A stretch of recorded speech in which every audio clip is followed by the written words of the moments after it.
Welcome to Despicable Main News Break. Ladies and gentlemen, boys and girls, gather around. It's time for the most priceless political drama of the year. The hypocrites are at it again, and this time, they're signing their own political fate with a flourish. Let's dive into the chaos, shall we? Enter Jeremy Kennedy, Chief of Staff to Maine's Supreme Ruler Governor Janet Mills. Picture this, a high-stakes meeting with the White House. Tensions are high. The topic? Keeping men out of women's sports.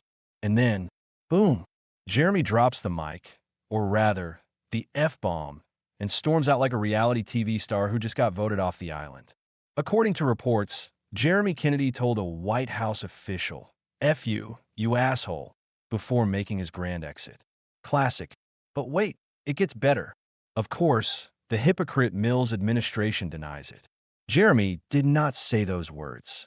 He did not engage in profanity. Sure, Mrs. Hypocrite Janet. But here's the kicker. They didn't deny that he stormed out or that an argument happened. So what are we left with? It's like a kid who gets caught with their hand in the cookie jar, denies eating the cookies, but can't explain why their face is covered in crumbs.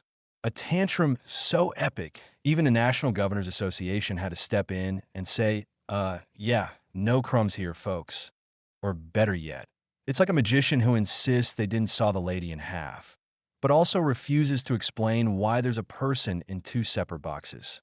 The Mills administration is out here performing political sleight of hand, hoping no one notices the glaring contradictions.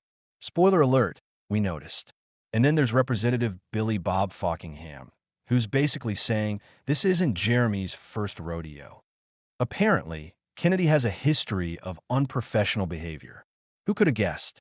Meanwhile, President Trump is over here playing 4D chess.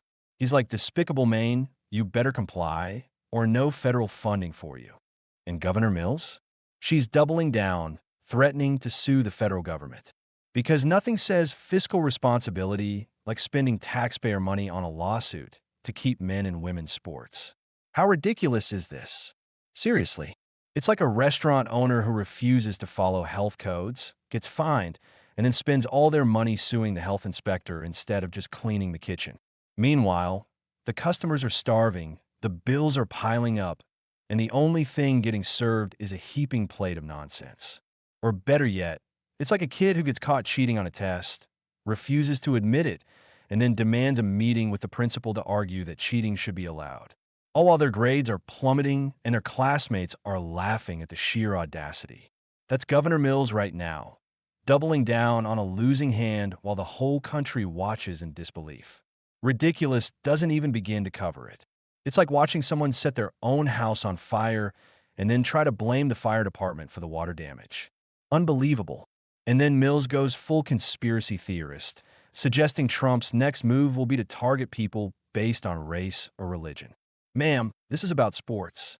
But hey, when in doubt, play the victim card, right? Classic hypocrite behavior right there.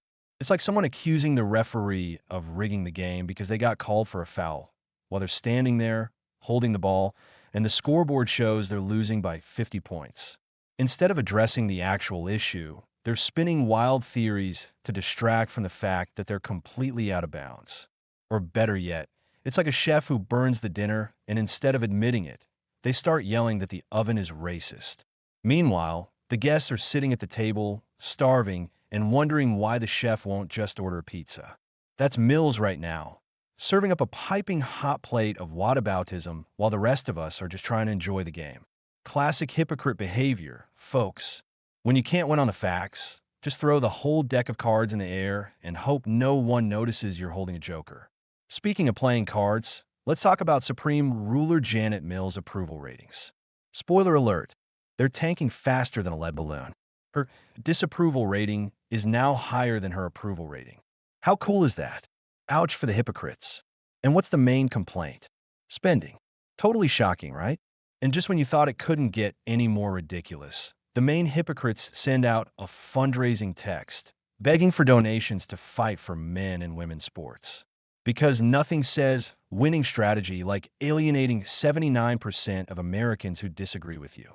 It's like a sinking ship captain sending out a crowdfunding campaign to buy more holes in the hull.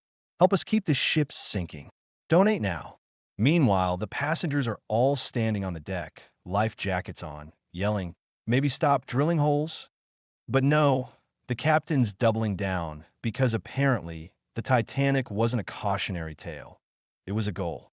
Or better yet, it's like a restaurant that's losing customers because they keep serving spoiled food, and instead of fixing the menu, they start a GoFundMe to buy more expired ingredients.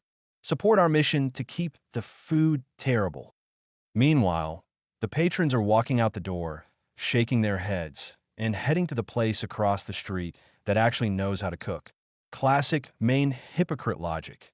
When you're losing the battle, just ask for money to keep fighting a war nobody wants you to win. Brilliant strategy if your goal is to go down in flames. Let's not forget the polls.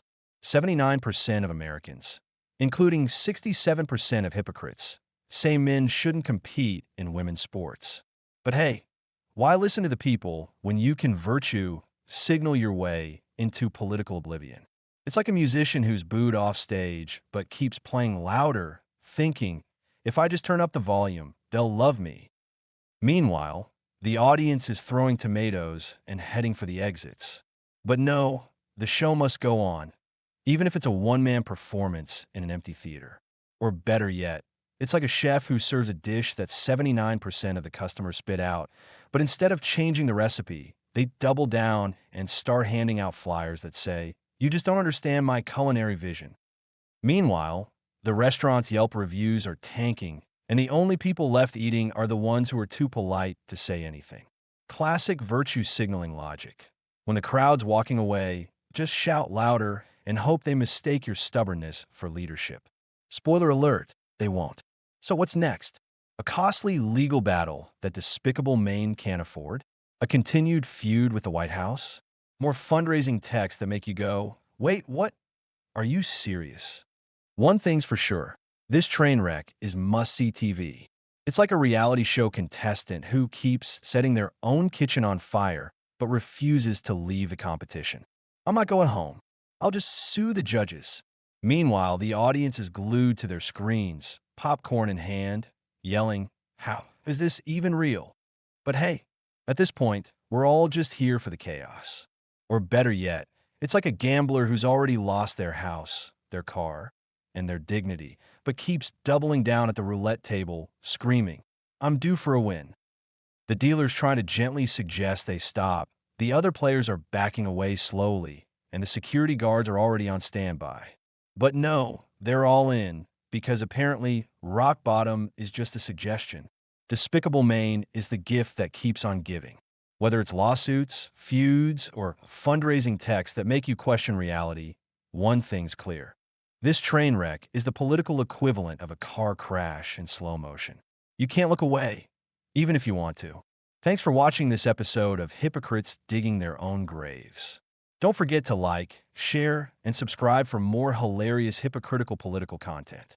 And remember, folks, in the words of Jeremy Kennedy, F you, you asshole.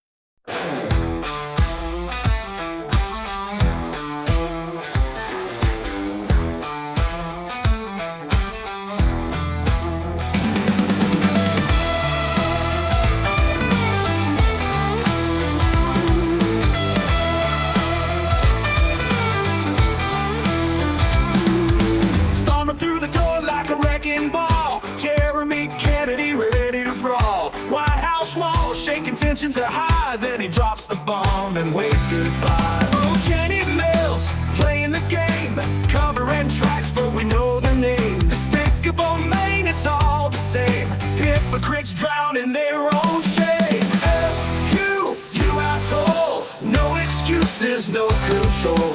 Hypocrites run, but the truth won't fade. We're shining the light on the mess you made. Backroom deals and twisted lies. Spin the story, roll the dice. Federal funds on the chopping block, and names drowning in the media shot. Oh, Jenny Mills, hiding the scars, burning the bridge while we're reaching for stars. Despicable Maine, playing the fool, deny it all, but we know the rules. F you asshole. No excuses, no control. Hypocrites run, but the truth won't fade. We're shining the light on the mess you made.